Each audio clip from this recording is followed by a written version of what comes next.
Welcome to this session where we are going to be looking at a number of issues, particularly with the changing landscape of food systems, bringing about converging priorities, uniting food safety, sustainability, and regulations. As we've been saying throughout the day so far, in many ways it's kind of a balancing act. Looking at those goals and how to balance corporate responsibility, food security, and environmental concerns. Now, in this session, we're bringing together two very different perspectives to examine these critical issues. And just to let you know, our speaker's going to begin with a very short presentation. If we have time at the end, we will have a bit of Q&A. Let me introduce you. We're joined by Claire Bury, who is the Deputy Director General, who's responsible for food sustainability at the European Commission. And a big thanks to Mahir, who has stood in at the last minute for Renee Lammers.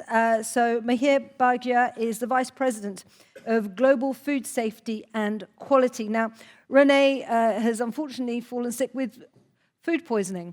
So I don't know, sorry, we shouldn't laugh, but I don't know if there's any food safety experts in the room who might be able to help.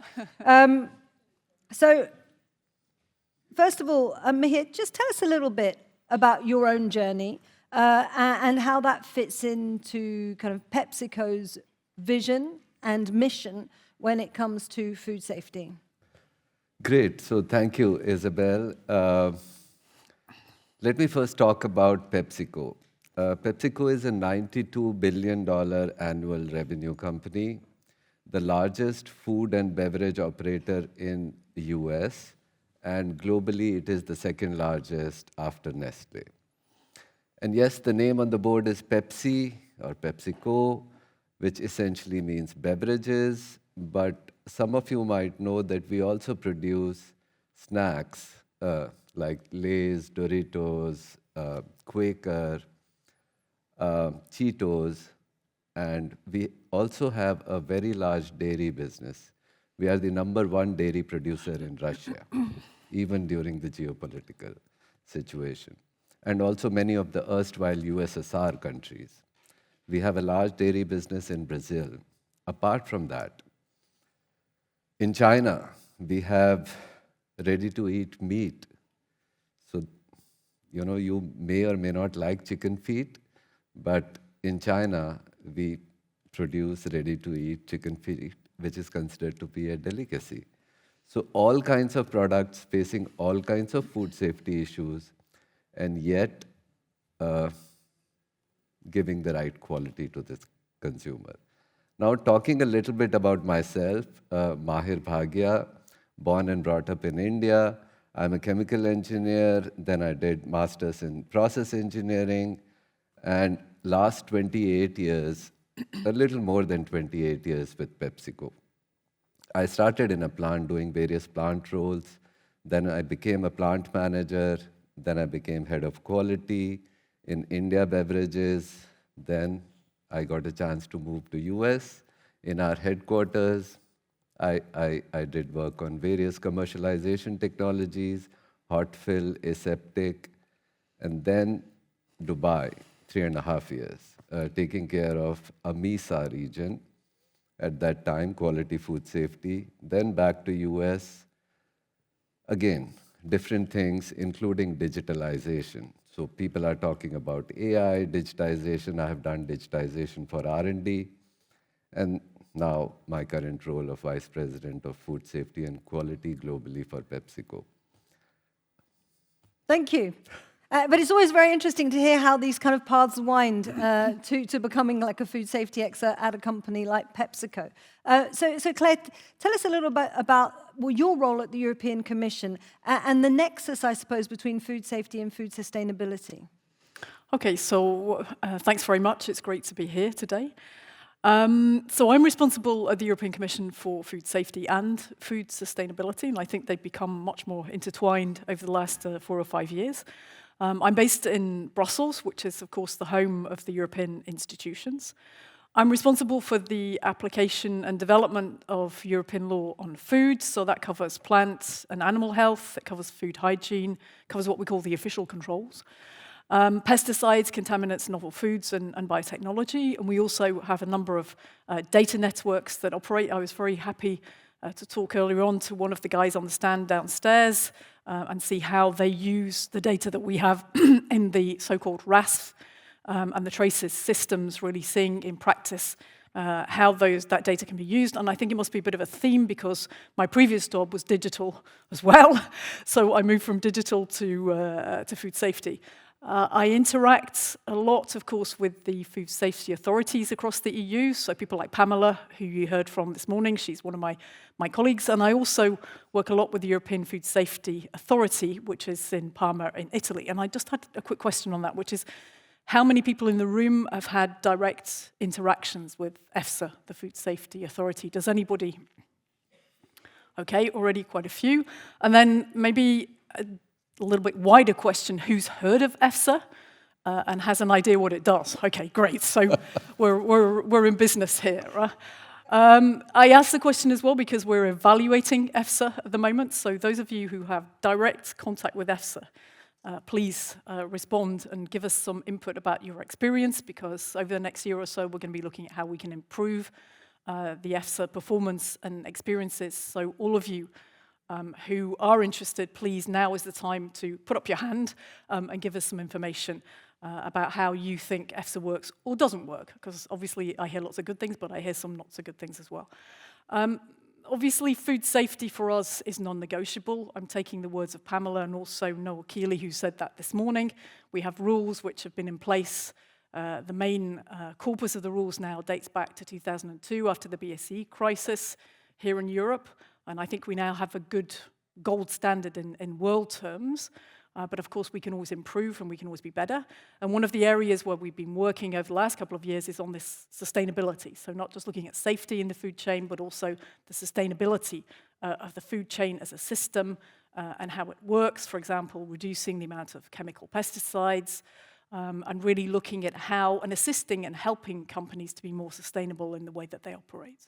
Okay, so as you can see, we've kind of got more of a regulatory, institutional perspective and an industry perspective. So it's great to marry those two on the stage. So if we're going to look at some of the main challenges in addressing food safety and sustainability, what are those challenges, considering, I guess, this is, as you're saying, it's a dynamic and evolving relationship. So let me begin with you, Mahir, to give us that industry perspective. Yeah, that's a very interesting challenge. You know, let me start with saying PepsiCo always said we are a consumer-centric company. Big enough to be a country. Yes. And now, I mean, last couple of years, we have pivoted to we are a human-centric company. And there's a difference between being consumer-centric and human-centric. I think that is where the sustainability and food safety both come into the play. Consumer-centric essentially means we'll give consumer what they want and what they need, yeah? They might want a high-calorie product and they love and they keep on adding calories to their bodies, or high sugar, high fat, etc. And more human-centric approaches, I'll give you what you like and what you love, yet I will invest into R&D and technology to reduce the sugars and the calories and the fat and the sodium. That is one way of looking at consumer centricity versus human centricity. Another way is you are breathing air, you want better quality air. During our production process and during our transportation processes, can we reduce GHGs, greenhouse gases? And so we set our goal, we publish the goals, and then we report every year how are we doing against that goals. That is just one example. Another one is how much water are we using in our operations. And then we set our goals, how many billions liters of water have we saved, and we publish it for everyone. Same thing goes for, another example is recycled PET, rPET. In about more than 60 countries, world has roughly about 210 countries, I guess. In more than 60 countries, we have products which are in rPET. So those are the things where we kind of marry good quality, good food safety, which is supposed to be given. Consumer just expects it. Consumer doesn't pay a higher price for food safety. They are willing to pay a higher price for quality, and all the other things which they don't expect from companies clearly and overtly, but covertly and inherently they expect those things. So that is the approach we have been following. It sounds easy, but in real life they are very challenging. Every time a new project comes in for water recycling, there is a huge amount of discussion. What are the puts and takes? Is it going to compromise just a little bit on food safety? And therefore, those are the times we follow the risk-based approach. Okay, can we dig in a bit more into those challenges? Because I heard very well, the crossover when it came to food safety. So, and I can understand if there's a new project that comes along, that does create a set of challenges. Can you talk to us a little bit more about that? Yeah. So let me take the example of water reuse. Water reduction, that is a process, how do we use less amount of water in our production? That is technology. We do our work, we get there. But then comes a time when the underground water goes less and less, and there is no other supply of water. Then what are you supposed to do? You still need some amount of water for production, whether it Lay's or Pepsi. Then what do? There is waste being generated by many industries, including auto industries. And then you go to the municipal plants which treat those wastes, and then you put in technology, newer technologies. We have used reverse osmosis and various UV and various other technologies.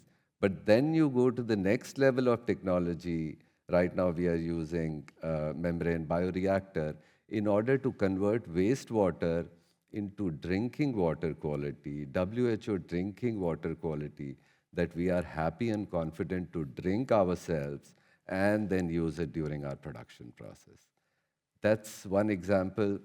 I'll tell you, in some places it is a choice. Yeah?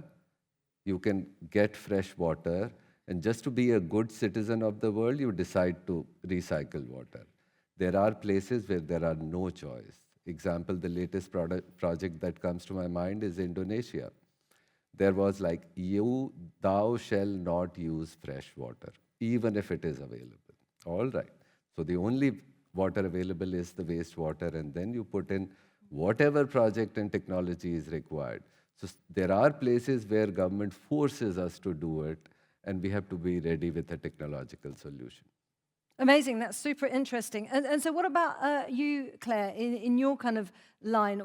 Where do you see, I suppose, that crossover? But again, back to this issue of challenges. What are some of the main challenges you're seeing? Because again, this is dynamic. It's changing all the time. Okay, so let's maybe let's define a bit what our challenge is, the big challenge for the regulators. It's basically to make sure that we have a sufficient and varied supply of food, which is safe, nutritious, affordable, and sustainable. So the three areas that I see as being particularly challenging at the moment, the first is the cost of transition to a more sustainable system. I'm not worried about PepsiCo, by the way, because you've got loads of money and you'll manage to do it. I'm more worried about the small and medium-sized enterprises in Europe, which make up 99% of our food systems, and how they can manage it. Because we've, of course, had this background of food inflation over the last few years, shortages in supply, problem with supply chains around the war in Ukraine, energy costs rising, and now, of course, we have the, how can I call it, geopolitical instability of the tariff wars or whatever that's all going on. So I think that this cost of transition in that kind of situation is very difficult, and by cost, I don't mean just the change, but I also mean the financial costs around making that change and the unpredictability of the situation, where I think in Europe we need to make better use of our public and private funds and getting those to be more blended financing, really getting them to work more in sync. So in Europe, that means the common agricultural policy, which is our public financing, but also better green financing for businesses in terms of getting loans and grants and so on. So that's my first issue, cost of transition. The second is, at the moment, the focus in Europe is increasing the competitiveness of our businesses and simplifying the legislation. This is something that the new Commission that came into office 6 months ago has put very much at the top of its agenda.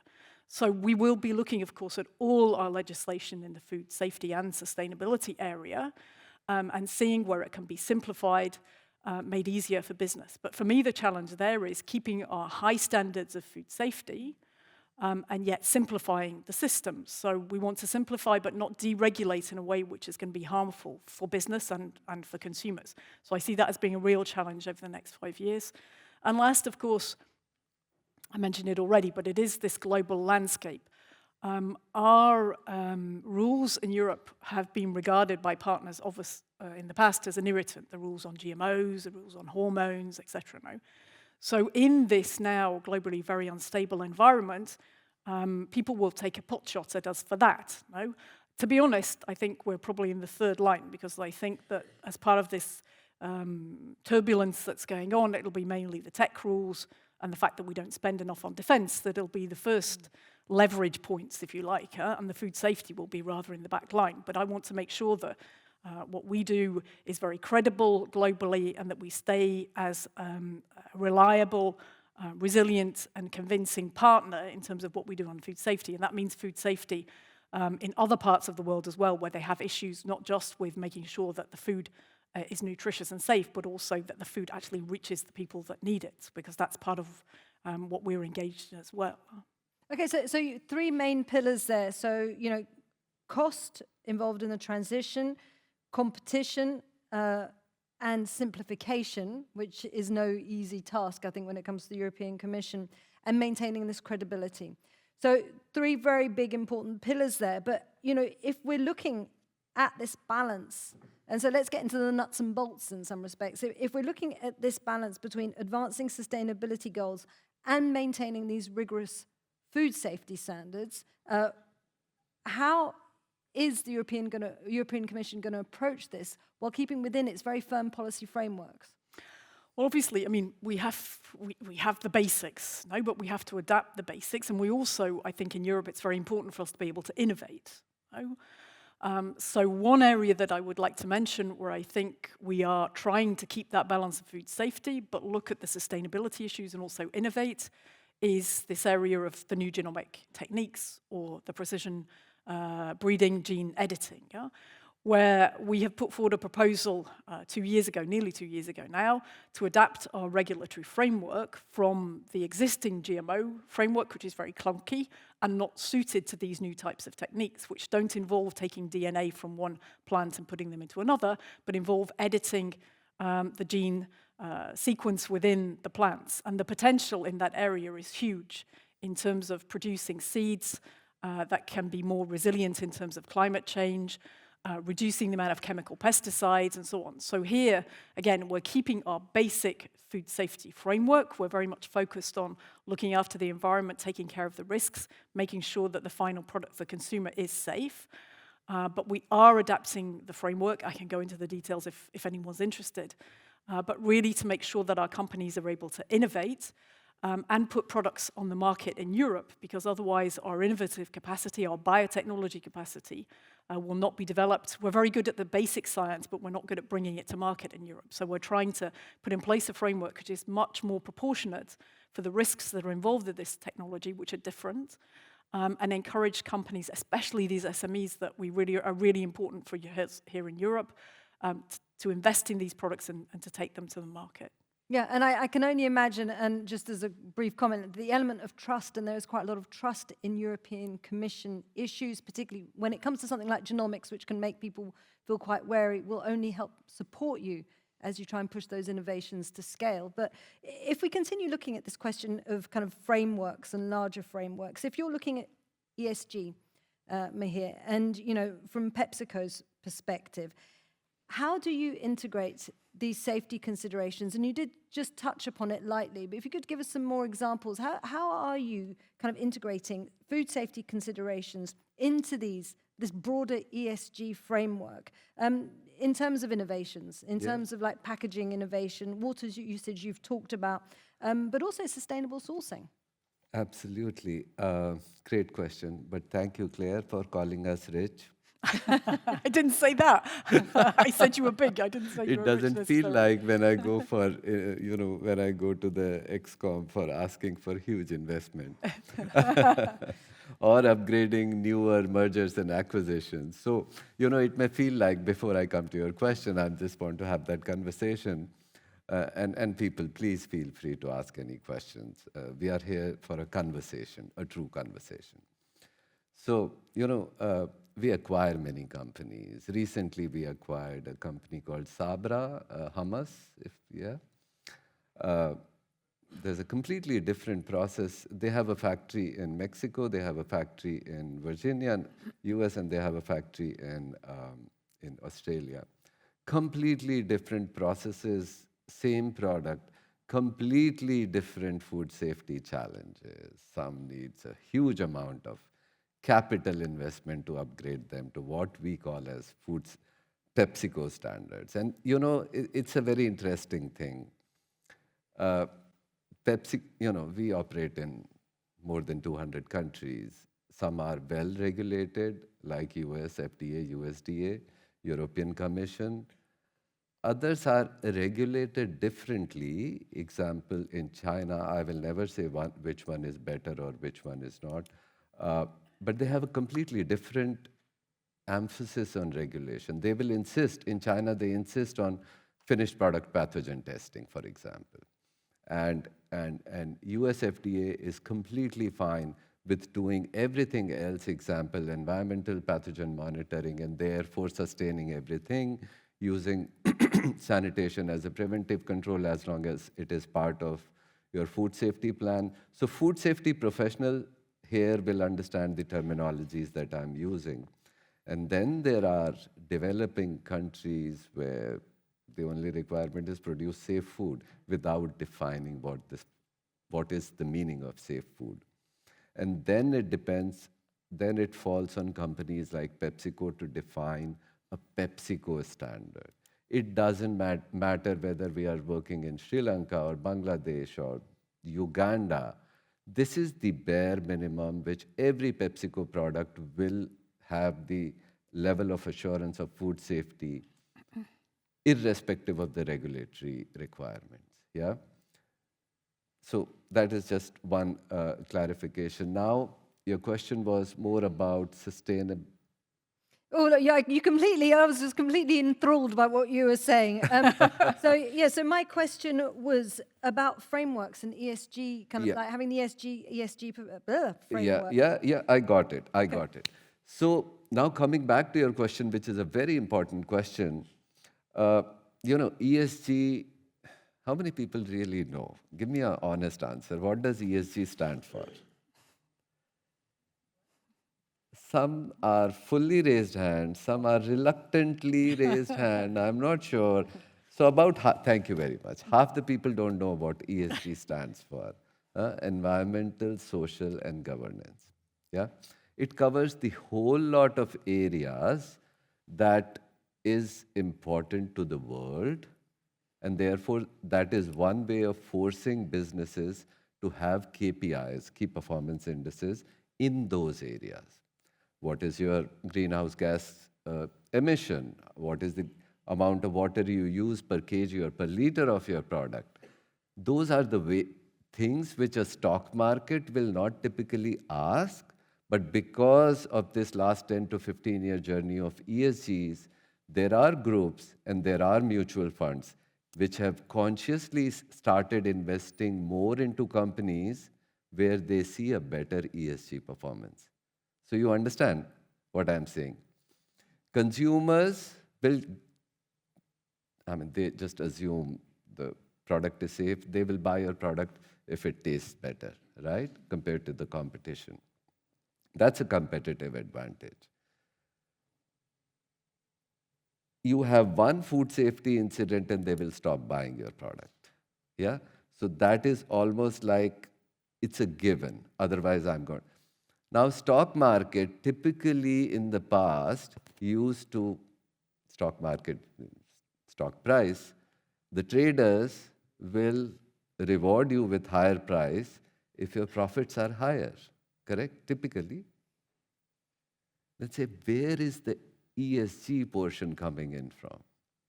To force a financial, to have an impact on your stock price. That is where the concept of ESG came in last 10, 15 years, and there are large mutual funds like BlackRock, which apart from your top line, bottom line, strategic, will say, what is your ESG performance?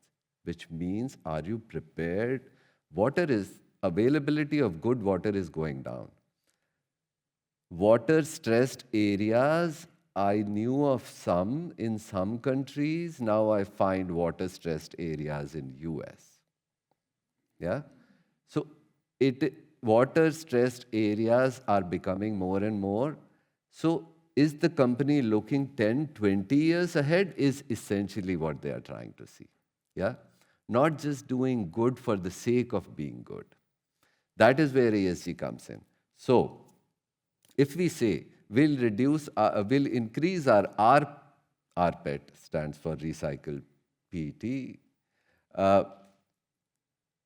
I will increase it in my total portfolio by 30%. I'm just picking up a number.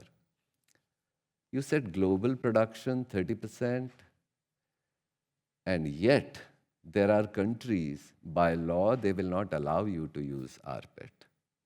You're aware of that? Anybody? Yes, thank you. We are living in a very different world.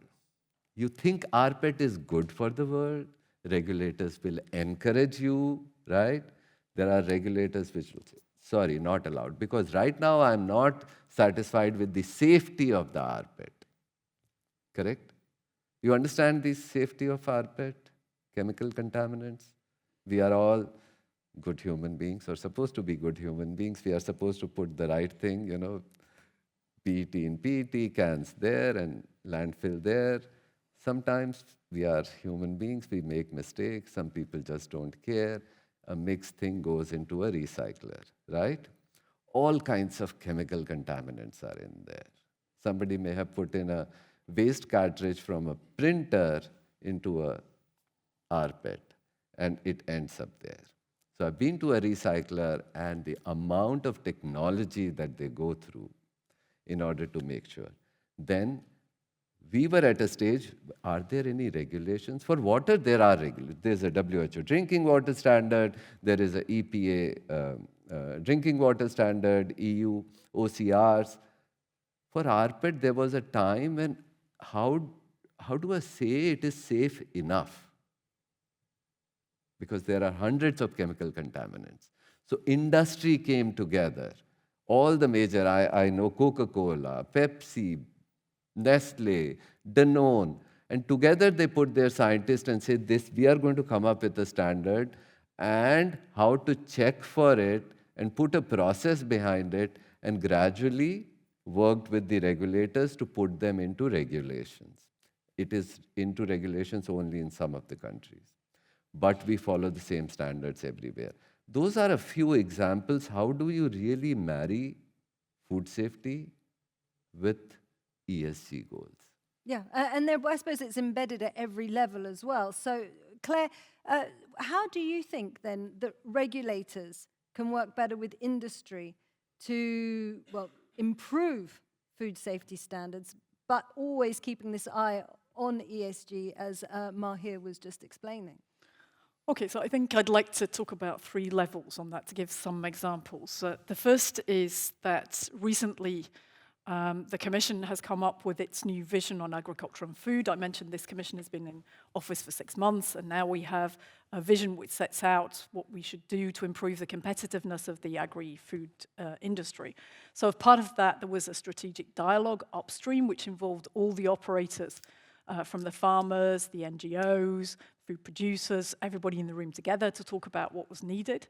And now, as the vision comes on stream and becomes into operation, and each of the different actions will come to the table, there is a European board on agri-food, again, comprised of those same stakeholders, which will come together and talk. So this is at the very macro level. In the middle, we have discussions and dialogues around something that we call the Code of Conduct for Responsible Business and Marketing, which applies to the food industry. And there what we've done is we've encouraged those companies to come forward and make commitments in certain areas.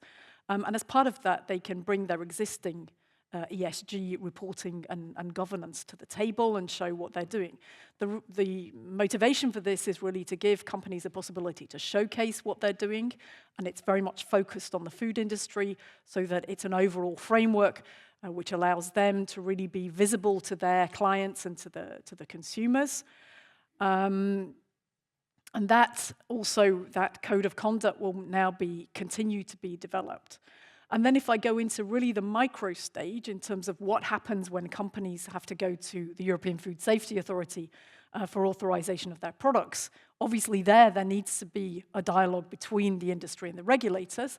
But in Europe, because of the crises that we had in the past and the way that the system was set up, basically there is a certain distance that's put between the regulators and the risk assessors in EFSA and industry to make sure that there are not conflicts of interest, there are not problems in terms of the assessments that are made. But what we have detected, and this is also linked to what I was saying about the EFSA evaluation, is that if I look at, for example, the Food and Drink Authority in the US, what happens there is they give quite a lot of upstream advice to companies about how they submit dossiers. Now, if you have files in areas like novel foods, of course, it's difficult as a company to know exactly what kind of science you have to submit, what the regulators want to look at.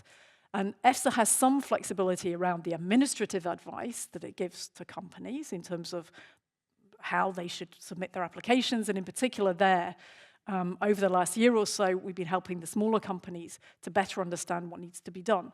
But where it's more tricky for EFSA is on the scientific advice, where they can't really lead companies in terms of what can be submitted. So then we're looking at how can we keep this separation between the regulators and industry, but give industry more help upstream, especially when we're talking about new areas where the science may not be very clear. So the kind of thing that we're thinking about is having different operators from EFSA, different staff from EFSA looking at the issues upstream and then making sure that they're not involved downstream. So I think there are lots of different ways, there's lots of different layers in which we're trying to make this collaboration between industry and regulators work better, have a better mutual understanding, but at the same time keep the distances where it's needed to make sure that when the decisions have to be taken, there are not conflicts embedded, or perceived conflicts, of course, which is one of the most important things, whether it's a perceived conflict in terms of the way that the system is operating. Sorry.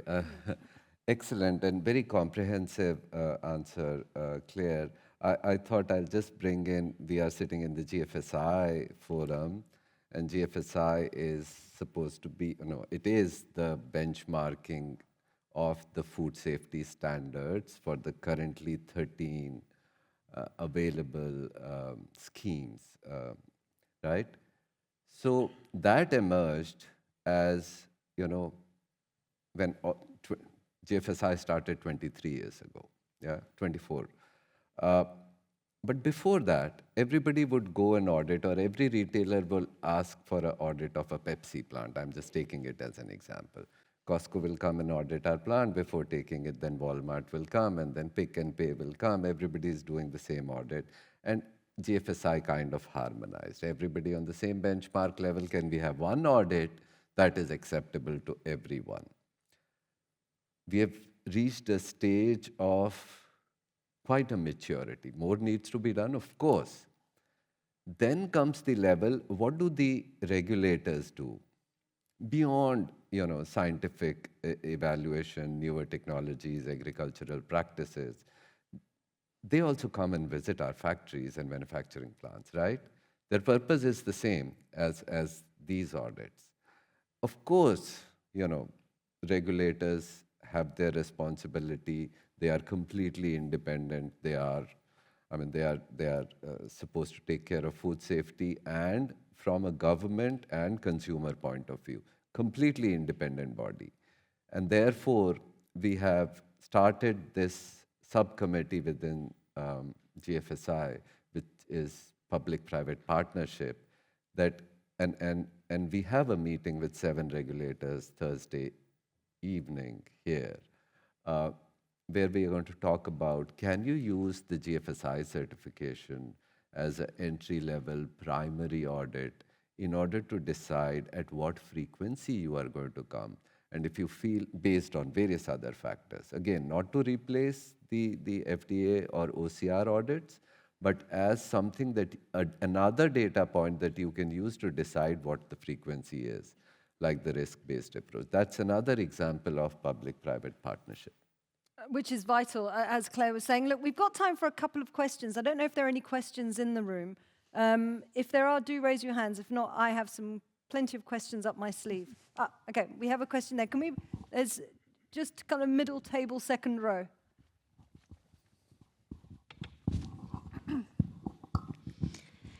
Hi there. So given the focus of sustainability and food safety, what innovative technologies would you want to see focused on, or do you see being a focus going forward between both the regulatory side and the private sector?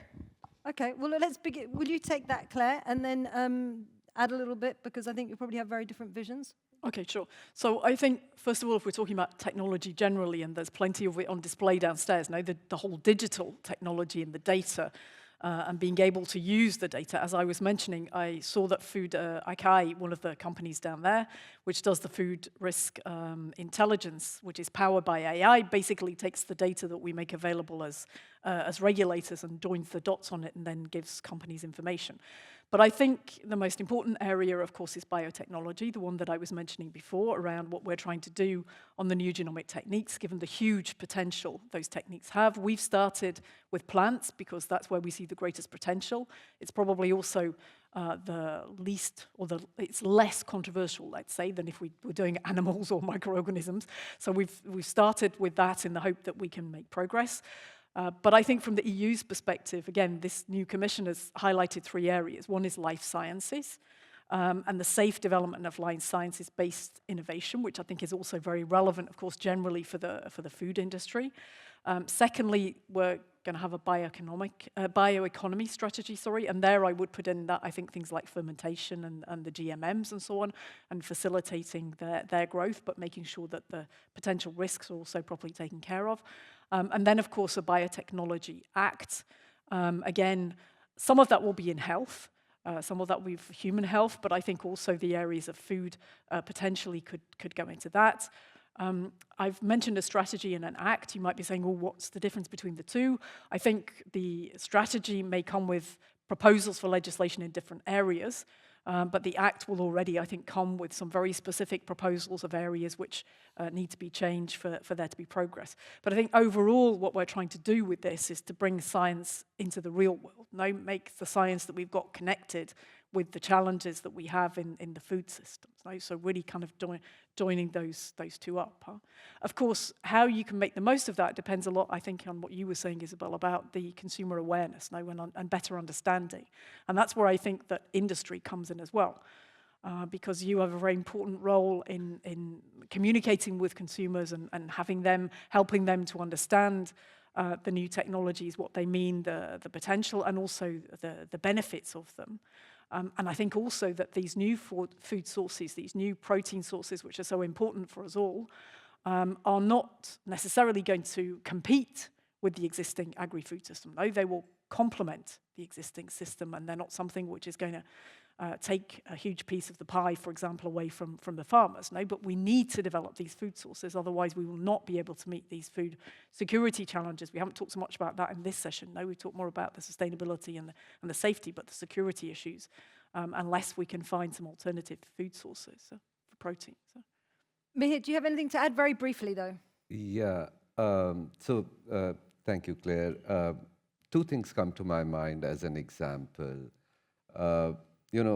Many of you use reverse osmosis to purify your water, but then the question is, what happens to the 30% reject water, which is essentially brine, right? Then came the next level of technology because you are creating sustainability issues while taking care of food safety issues, right? Then came the high efficiency reverse osmosis, where instead of 30% reject, there's only 5% reject. Yeah? Huge step both for sustainability and food safety. And right now, there is a pilot going on. How about you install your reverse osmosis plant 500 meters below the ocean level? So, and at that time, if you just release the rest 5% of the brine there is some kind of a study that it does not negatively affect the aquatic life, or the life is whatever kind of life lives there. And it was done as a pilot. Now, actually, they are doing it with a real full scale. Those are the kind of technological interventions where you are taking care of sustainability and food safety. Okay, so that's really interesting because that's very much building on what Claire was saying of bringing the science to the challenge and giving us an example. Okay, we have one more question, and we'll take your question and then we'll close up. Okay, so we heard about food Could you safety. tell us who you are? Sorry, because I didn't ask the lady before, and I'm very sorry about that. Martin Wiedmann, Cornell University. Nice to meet you. So you mentioned that PepsiCo has a standard for food safety that's global, same in every country. Could you ever imagine a situation where in certain regions you would allow for decrease that standard in order to allow for sustainability practices, because the benefits of the sustainability practices outweigh the benefits of the food safety practice? Let's say your food safety standards protect against one illness per year, but you use water or anything other input that has a higher risk. But if you use that, the sustainability improvements give you, save 10 lives, 20 lives. Will you adjust them? And probably the same thing for the EU. Would the EU be able to adjust, willing to adjust food safety levels in certain regions where there's a net benefit of reduced food safety? Outstanding question. This is what we deal with every day. Essentially, it is a risk-based approach. Never to say that food safety minimum standards can be compromised. No, they cannot be compromised. Minimum standards, right? So, example, what is the minimum standard? Anything about pathogen? No way, no how, right? Anything about a foreign matter? No way, no how. Then comes a question, so what are the things? Pathogens, allergens, what are the 4 key food safety things? Microbiological, chemical contaminants, foreign matter, and allergens. Allergens, it's a different story. Do you really know allergen is a different story? Those who are allergenic will say, no, no, no, it is an absolute minimum. Currently, US has got a list of 8, 9th one is sesame, right? India, the largest, India and China, the largest countries in the world, China doesn't have any regulation on allergen. Are they not human beings? Are they not allergenic? The answer, it's a different answer. India started allergen regulations only about 2 years ago. Take the other extreme. South Korea has got a list of 16 allergens. Is any of those countries compromising on food safety? No. It's a different level of...